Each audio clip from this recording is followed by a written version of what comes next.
Hammaga assalomu alaykum. Qadrli yurtdoshlar, bugun 11-aprel 2026-yil.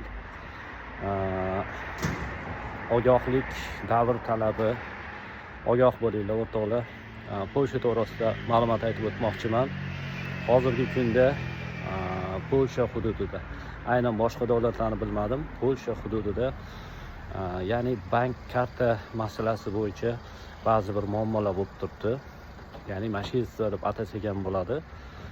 Qo'pol qilib aytganda, mana shu 1 oy 2 oyning ichida ikkita yurtdoshlarimiz mana shunaqa muammoga duch keldi.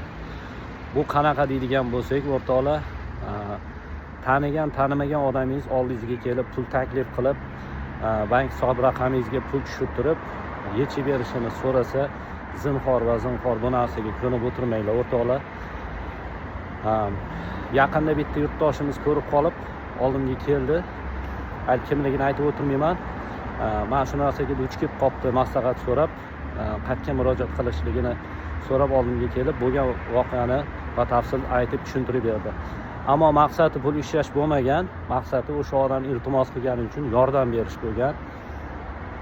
Hozir bu ikkita insonning taqdiri nima bo'ldi, meni xabarim yo'q.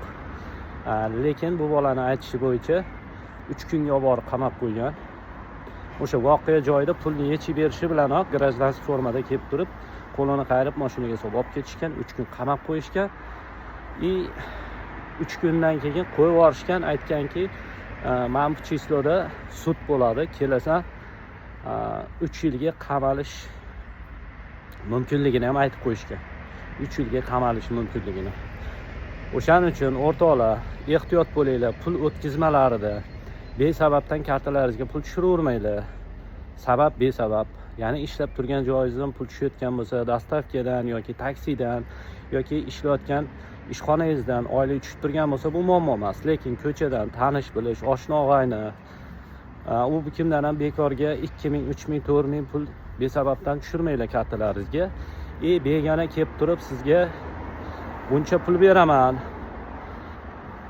10.000 zlot, 20.000 zlot, 30.000 zlot yechib bersang, qo'lingga 1000 zlot beraman, 2000 zlot beraman desa, oson topiladigan pulga qiziqmanglar o'rtoqlar. Bu sizlarga juda katta minus olib keladi. Bir qator aytib qo'yapman, xabarlaring bo'lsin. O'zlaringni ehtiyot qilinglar. Sizlarni uyda oilalaringiz kutmoqda, farzandlaringiz, ayolingiz, ota-onangiz, aka-uka, jigarlaringiz kutmoqda. O'shaning uchun o'zlaringni ehtiyot qilib, sog' salomat bu yurtlardan ketishlik hammaga nasib qilsin. Hammaning ishiga rivoj.